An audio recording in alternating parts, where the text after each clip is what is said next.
तो middle east में जंग का पलड़ा किस तरफ झुकेगा कोई नहीं जानता, लेकिन ईरान इस जंग में supreme leader Ayatollah Ali Khamenei के साथ ही टॉप लीडरशिप को गंवा चुका है। ईरानी मिसाइल्स के ताबड़तोड़ हमलों के बावजूद इजराइल ने ईरान की बुनियाद हिला दी है और इसके पीछे इजराइल की डबल फायर पावर है, जिसमें से एक है मोसाद और दूसरा यूनिट 8200, जिसने ईरान में खामेनेई की मौत से लेकर ईरान के एटमी ठिकाने तक तबाही का चेन रिएक्शन लॉन्च कर दिया है।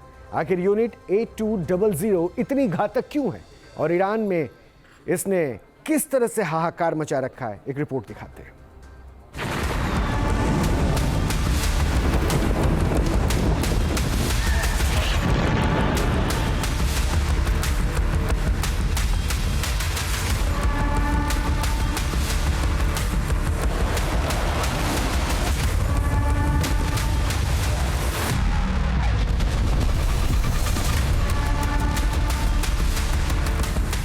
अयातुल्ला खामेनेई के अदृश्य किलर का सच।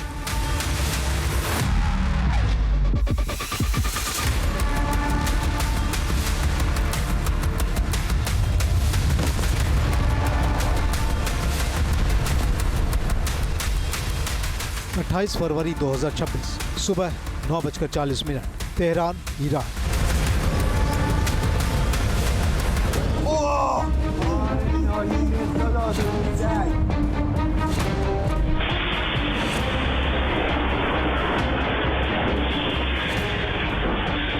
Supreme leader Ayatollah Ali Khamenei जबरदस्त सुरक्षा से घिरे अपने घर में मौजूद थे। उसी वक्त इजराइल और अमेरिका की ज्वाइंट एरियल स्ट्राइक होती है और खामेनेई की ऑन द स्पॉट मौत हो जाती है।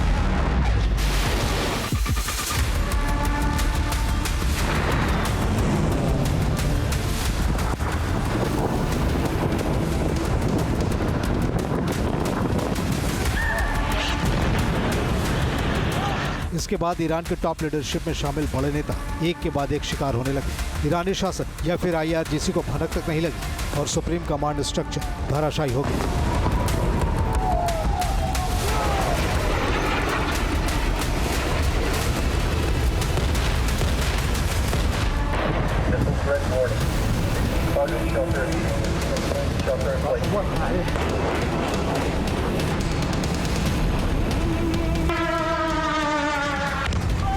ईरान के अंदर जितनी तेजी से और बेहद गुप्त तरीके से इस ऑपरेशन को अंजाम दिया गया, ऐसा लगता है कि इसके पीछे जानी मानी एजेंसी मोसाद हो सकती है, लेकिन नहीं। जिसे खुफिया एजेंसी के बगैर खामेनेई का खात्मा मुमकिन नहीं था, उसका नाम मोसाद नहीं बल्कि यूनिट 8200 इजराइल का एलिट सिग्नल्स इंटेलिजेंस डिवीजन है।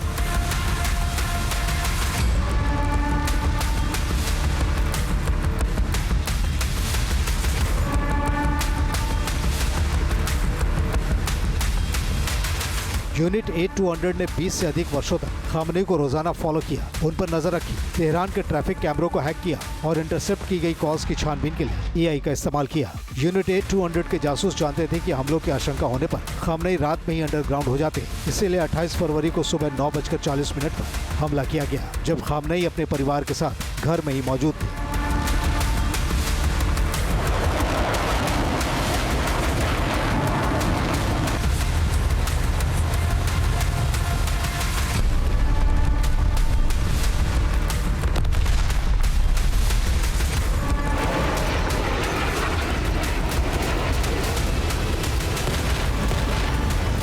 अमेरिकी अखबार वॉल स्ट्रीट जर्नल के मुताबिक F-15 विमानों से दागी गई ब्लू स्पैरो मिसाइलें तेहरान के आसमान को चीरती हुई आईं और ईरान की हवाई सुरक्षा को पूरी तरह से भेद दिया। इससे पहले कि ईरान को जंग के शुरू होने का पता चलता, खामेनेई और IRGC चीफ मोहम्मद पाकपूर सहित 6 शीर्ष अधिकारी मारे जा चुके थे।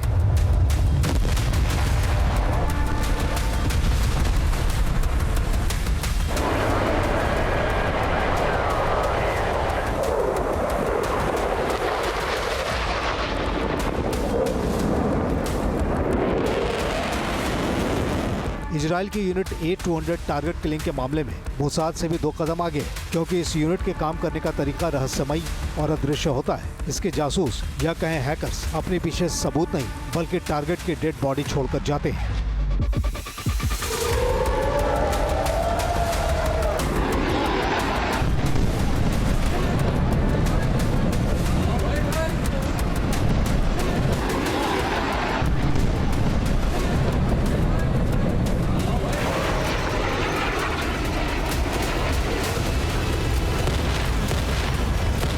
पर्दे के जेम्स बॉन्ड और स्पाई फिल्मों के हीरो हकीकत नहीं होते। असल जिंदगी में इजराइल की 8200 यूनिट के हैकर्स वो सुपर स्मार्ट स्पाई होते हैं। इजराइल की सीक्रेट डिफेंस यूनिट 8200 के इन जासूसों ने इजरायली वायुसेना को अयातुल्ला अली खामनेई के गुप्त भूमिगत बंकर को तबाह करने के लिए अहम खुफिया जानकारी दी थी।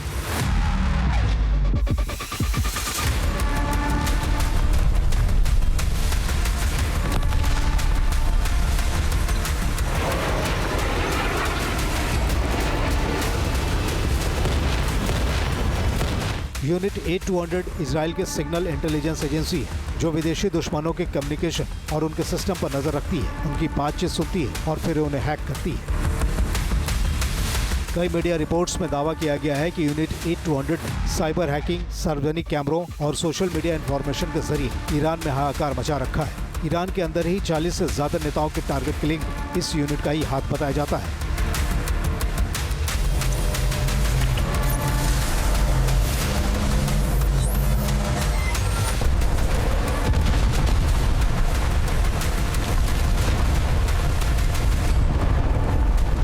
दरअसल यूनिट 8200 के जासूसों का चेहरा किसी सुपर मॉडल जैसा नहीं दिखता, बल्कि ये जासूस कंप्यूटर और एआई का फितूर पालने वाले यंग ब्रीड होते हैं। 18 से 21 साल के ये इजरायली युवा इजराइल के दुश्मनों को पलक झपकते मात दे सकते हैं। यूनिट 8200 के यही युवा लड़के और लड़कियां इजराइल के सबसे घातक हथियार हैं।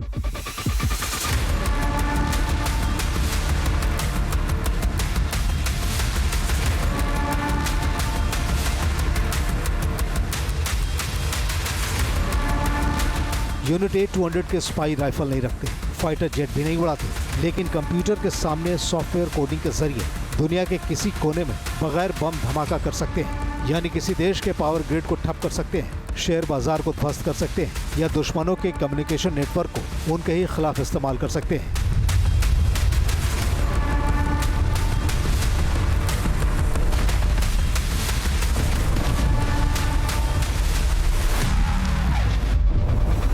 इजरायली रक्षा बलों का खुफिया cyber war department middle east की जंग में जब दुनिया परमाणु बमों से डर रही है, यूनिट 8200 एक अदृश्य युद्ध लड़ रही है।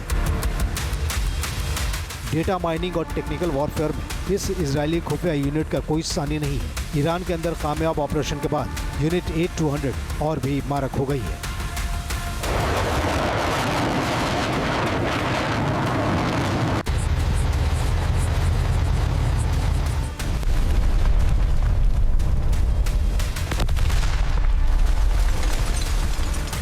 ईरान में अगर कोई वीआईपी कॉन्वॉय जा रहा है या कोई आर्मी का जनरल या टॉप साइंटिस्ट जा रहा है तो यूनिट 8200 ट्रैफिक सिग्नल में जो सीसीटीवी लगे हैं उससे उसके कार के नंबर को ट्रैक कर लेते हैं और भांप लेते हैं कि वह किस समय कहां से किस तरफ जा रहा है, ताकि अगर ज़रूरत पड़े तो टारगेट किलिंग करके या तो एक लेज़र गाइडेड बॉम्ब या एक लोन वुल्फ अटैक करके उसको, उस ईरानी जनरल को या ईरानी न्यूक्लियर साइंटिस्ट को एलिमिनेट किया जा सके। यूनिट 8200 इतनी खतरनाक है कि इसने टारगेट के सफाई के लिए जीरो क्लिक हैकिंग सिस्टम को डेवलप कर लिया है। कहा जाता है कि आज की तारीख में यूनिट 8200 की टेक्नोलॉजी लाइट ईयर्स आगे है। अब हम जीरो क्लिक हैकिंग के युग में जी रहे हैं। पहले एक हैकर को आपकी गलती की जरूरत होती थी, मसलन किसी लिंक पर क्लिक करना या किसी संदिग्ध फाइल को डाउनलोड करना, लेकिन यूनिट 8200 ने हैकिंग का ऐसा सिस्टम डेवलप कर लिया है जिसमें टारगेट से किसी भी तरह की बातचीत की जरूरत नहीं होती और उसका काम तमाम हो जाता है।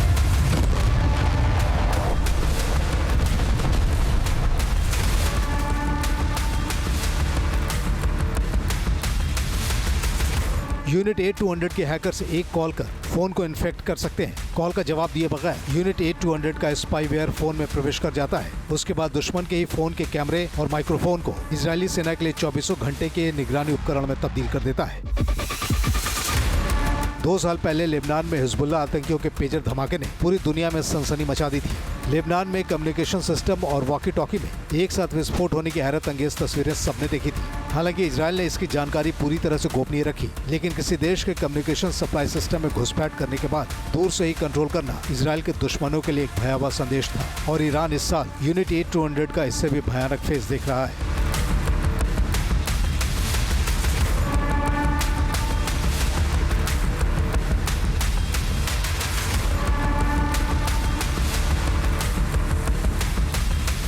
हालांकि इससे पहले यूनिट A-200 ने कई बार ईरान में तहलका मचाया है, जब उसके न्यूक्लियर सिस्टम को तकरीबन ठप कर दिया गया था। यूनिट A-200 जिन अभियानों में कथित तौर से शामिल रहा है, उनमें 2005 से 2010 के बीच स्टक्सनेट वायरस हमला शामिल है, जिसने ईरानी परमाणु सेंट्रीफ्यूज को निष्क्रिय कर दिया था। इसके अलावा लेबनान की नेशनल टेलीकॉम कंपनी ओगेरो पर 2017 पर यूनिट A-200 ने साइबर हमला किया था। इसके बाद 2018 में ऑस्ट्रेलिया से UAE जा रहे एक नागरिक विमान पर ISIS के हमले को नाकाम करने में भी कामयाबी हासिल की थी। EI ने यूनिट A-200 की ताकत में जबरदस्त इजाफा कर दिया है। इसने हमास के टारगेट तक पहुंचने में मदद की है। वेस्ट बैंक और गाजा में फिलिस्तीनियों की जासूसी करने के साथ साथ ये यूनिट हमास के खिलाफ वार जोन में भी बेहद सक्रिय है। इजराइल के खुफिया ऑपरेशन को अक्सर मोसाद से जोड़ा जाता है। माना जाता है कि दुश्मन को फंसाने के लिए मोसाद हर आखिरी विकल्प को आजमाता है, जिसमें मौत देना भी शामिल है। लेकिन एक हकीकत यह है कि इस चेस बोर्ड तक दुश्मन को खींचकर यूनिट A-200 के जासूस ही लाते हैं।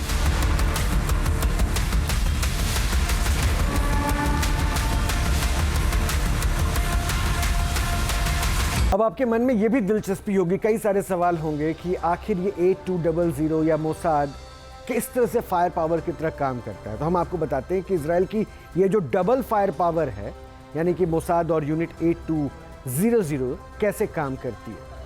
अब स्ट्रक्चर के लिहाज से अगर इसे देखा जाए तो मोसाद इजराइल के लिए विदेश में नजर रखने वाले खुफिया एजेंसी है। मोसाद की ये ड्यूटी है, मोसाद इस तरह से एक्टिवेट अपने आप को करता है।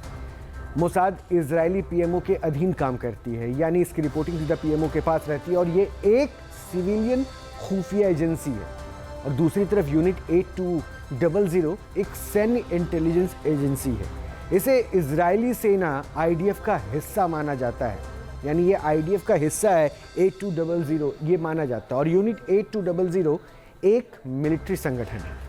अब इन दोनों एजेंसीज के फोकस की भी बात करते हैं। मोसाद के लिए ह्यूमन इंटेलिजेंस बेहद अहम है, इसलिए मोसाद गुप्त ऑपरेशन में माहिर होता है और राजनीतिक जासूसी तक ये करती है, जबकि यूनिट A-200 सिग्नल इंटेलिजेंस के लिए काम करती है, इसलिए ये दुश्मन के सीक्रेट कोड्स को डिकोड करने में भी माहिर होती है। अभी हमने आपको इस रिपोर्ट में भी ये बताया था कि किस तरह से CCTV तक हैक हो चुके थे ईरान के और उनको जानकारी तक नहीं थी, और इसलिए ये माना जा रहा है कि ये सारा काम A-200 ने, इजराइल की इस यूनिट ने किया था। वैसे इजराइल ने यूनिट A-200 को खास तौर से साइबर वॉरफेयर के लिए तैयार किया है। अब इन दोनों के ऑपरेशन को भी आपको देखना चाहिए, जानना चाहिए कि इसके ऑपरेशंस किस तरह से होते हैं। मोसाद के agent under cover global operator की तरह काम करते हैं और दुश्मन के लक्ष्य के खिलाफ, वो जो दुश्मन का टारगेट होता है उसके खिलाफ दुश्मन के गढ़ से ही ह्यूमन स्पाई की भर्ती करते हैं। और दूसरी तरफ A-200 ओपन सोर्स है, ओपन सोर्स इंटेलिजेंस का इस्तेमाल करती है। इजराइल के लिए 90% तक खुफिया डेटा यूनिट A-200 ही इकट्ठा करती है। ये है इन दोनों में अंतर, और ये दोनों किस तरह से इजराइल की उस इंटेलिजेंस पावर को आगे बढ़ा रहे हैं और किस तरह से ये इजराइल की उस शक्ति को और इन्हांस करते हुए खतरनाक बता रहे हैं, ये समझ में आता है। यूनिट A-200 किसी स्टार्टअप की तरह दिखती है। दुश्मनों को अंदाजा भी नहीं लग पाता है कि इसके जासूस कहाँ और किस तरह टारगेट और उसके ठिकाने पर नजर रखे हुए हैं।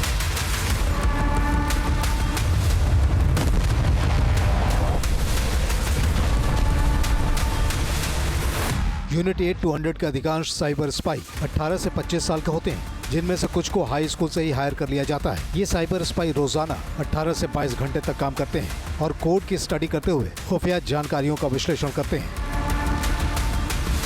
ईरान के प्रॉक्सी हिजबुल्लाह ने 11 मार्च को तेल अवीव के करीब मौजूद यूनिट A-200 के हेडक्वार्टर पर मिसाइल अटैक करने का दावा किया था, लेकिन उसके बाद भी ईरान के कई टॉप लीडर्स की मौत हो चुकी है, जिनमें 17 मार्च को ईरान के NSA रहे अली लारीजानी और 26 मार्च को IRGC के नेवल कमांडर अली रेजा तंगसीरी जैसी हाई कमान शख्सियत शामिल है।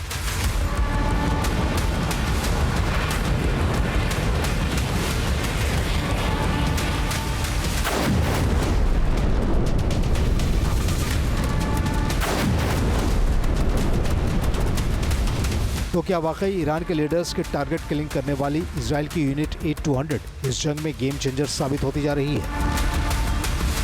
ये यूनिट जो है हर रोज AI का इस्तेमाल करते हुए दुनिया भर में जहां जहां हमास या हिजबुल्ला या हुती या ईरान के न्यूक्लियर पावर प्लांट के जो साइंटिस्ट या इंजीनियर्स हैं उनको भी ट्रैक करती है। इस यूनिट का काम है कि आने वाली किसी खतरे की आशंका को सिग्नल इंटेलिजेंस के माध्यम से पहले ही भांप लिया जाए और ऊपर इजराइल की जो मिलिट्री डायरेक्टरेट है उसके पास रिपोर्ट सौंप दी जाए। मुमकिन है कि अगले कुछ दिनों में अमेरिका और इजराइल इस जंग से निकल जाएं, लेकिन दुश्मनों के खिलाफ यूनिट 8-200 के लड़ाकों की जंग कभी नहीं थमती है। Team news nation. अब से डीडी फ्री डिश की चैनल नंबर 57 पर देखिए न्यूज़ नेशन।